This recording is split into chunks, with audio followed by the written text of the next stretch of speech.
Di sini kita akan membacakan salah satu ayat dalam Quran, itu di surah yang kedua Al-Baqarah, ayat yang ke-255. Ayat ini sangat familiar, namun banyak sekali orang yang belum mengetahui terhadap fadilah ataupun keutamaan dari ayat kursi ini.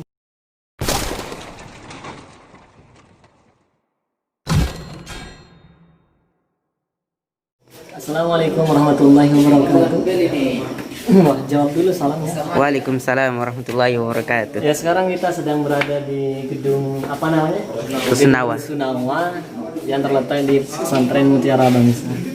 Namun yang perlu kita sampaikan di sini bahwa gedung ini kurang lebih 2-3 tahun nggak ditempati, sehingga katanya ini kan kalau ada suatu bangunan atau ruangan yang tidak ditempati, maka yang mengganti penghuninya adalah makhluk gaib kan. Nah, karena itu kalau kita ingin menempatinya kembali, kita harus memiliki trik ataupun cara untuk mengusir jin atau makhluk gaib yang dimaksudkan. Sekarang kita akan pergi ke salah satu ruangan. Di sini ada 3 lantai kurang lebihnya. 3 lantai ini ada berapa kamar? 6 kamar. Baik, ada 6 kamar. Di sini sudah ada santri. Jadi di sini kita akan membacakan salah satu ayat dalam Quran, itu di surah yang kedua Al-Baqarah, ayat yang ke-255. Ayat ini sangat familiar, namun banyak sekali orang yang belum mengetahui terhadap fadilah ataupun keutamaan dari ayat kursi ini. Nah, karena itu akan kami sampaikan nanti setelah kita sampai di dalam ruangan yang dimaksudkan. Sekarang ikuti. Di sini sudah pada baca? Sudah. Baik, berapa kali? 7 kali. 7 kali tanpa nafas ya. Tanpa nafas. Inilah ruangan yang akan kita bacakan salah satunya, karena kita sudah dibagi-bagikan, ada yang di sebelah, ada yang di lantai 2, ada juga yang di lantai satunya. Sebagaimana yang saya janjikan, bisa kamera di sini. Siap.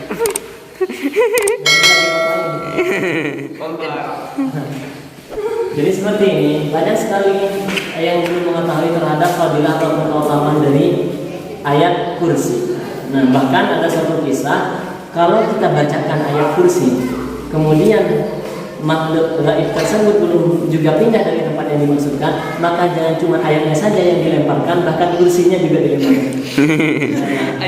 Namun itu hanya sekedar guyon saja. Di balik ayat kursi itu salah satunya ada suatu kisah yang ini disampaikan ketika sahabat Nabi SAW Abu Hurairah. Ada yang kenal Abu Hurairah?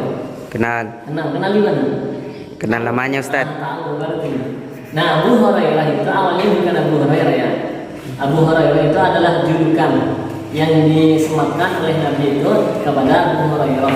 Mengapa demikian? Karena suatu ketika Nabi melihat Abu Hurairah pegang kucing kecil, ditaruhlah kemudian di saku jubahnya, sehingga kata Nabi, ya Abu Hurairah. Nah, yang mendapati julukan sebagai ayat kucing yang kecil. Kalau Hurairah atau Hurratun itu namanya kucing alas. Jadi kucing yang gak terapat yang ada di luar itu namanya Hurratun. Tapi kalau misalkan kucing rumahan, ada kucing anggora. Nah, kalau jadi Kitun, jadilah kemudian Bantam, jadi Hello Kitty. Itu berasal dari bahasa Arab. Namun yang perlu disampaikan adalah ketika Abu Hurairah menjabat sebagai salah satu penjaga Baitul Mal di zaman Nabi, beliau itu kedatangan seseorang yang tak dikenal. Jadi ada makhluk gaib yang kemudian di situ menjelma sebagai makhluk seperti kita. Sehingga kemudian apa yang dikatakan?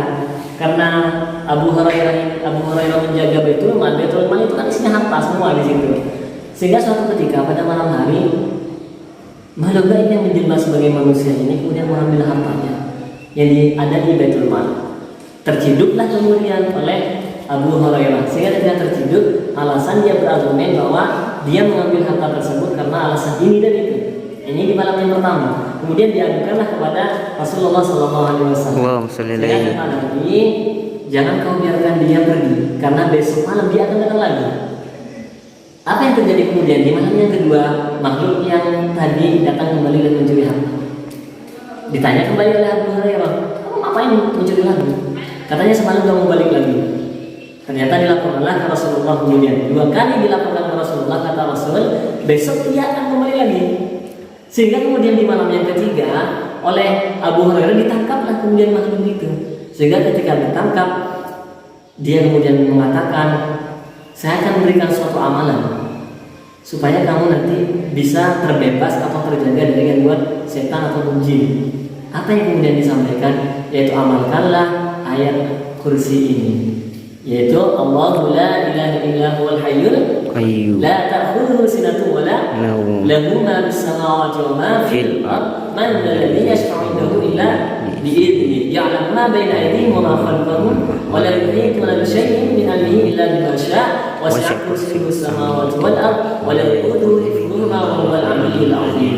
Sehingga kemudian kita dianjurkan untuk membaca ayat kursi ini menjelang tidur supaya kita terjaga dari gangguan setan ataupun Jin. Oleh karena itu, seringkali juga jika ada orang yang kesurupan, ketika ada orang yang kesurupan, seringkali ayat ini menjadi ayat pamungkas untuk mengusir jin yang dimaksudkan. Nih, tadi disampaikan bahwa ruangan ini atau gedung Rusunawa ini kurang lebih 2-3 tahun belum ditempati kan? Iya. Tidak ditempati. Sehingga ini memiliki konotasi ruangan yang ada di setiap gedung ini akan ditempati oleh makhluk gaib. Bahkan disampaikan oleh para ulama itu, nama setan yang menempati ruangan yang tidak pernah ditempati itu namanya dasim. Jadi ada setan yang namanya dasim. Dasim ini setan rumah, setan ruangan. Karena itu ketika kita memasuki rumah, walaupun di situ tidak ada orangnya, ketika kita memasuki suatu ruangan yang di situ ruangan tidak pernah ditempati selama sekian lama misalkan, maka kita disarankan untuk mengucapkan salam, Assalamualaikum warahmatullahi wabarakatuh. Salam itu nanti akan memiliki dampak bagi makhluk-makhluk yang ada di dalam itu supaya mereka keluar. Kalau kita salam Assalamualaikum kemudian tidak ada yang menjawab, memang lumrahnya demikian. Yang bahaya adalah kita memasuki ruangan yang di situ tidak ada yang menempati, ketika kita salam Assalamualaikum kemudian ada yang menjawab. Nah, inilah yang perlu kita takut, yang perlu kita waspadai. Nah, karena itu dari ayat yang singkat ini intinya adalah Quran surah Al-Baqarah ini ayat 255 mengisyaratkan bahwa petunjuk dari Allah Subhanahu wa taala agar kita mampu terlindungi dari setan ataupun jin dan makhluk gaib yang lainnya. Mudah-mudahan kita dapat terlindungi dari makhluk-makhluk gaib yang ingin mencelakakan kita. Assalamualaikum warahmatullahi wabarakatuh.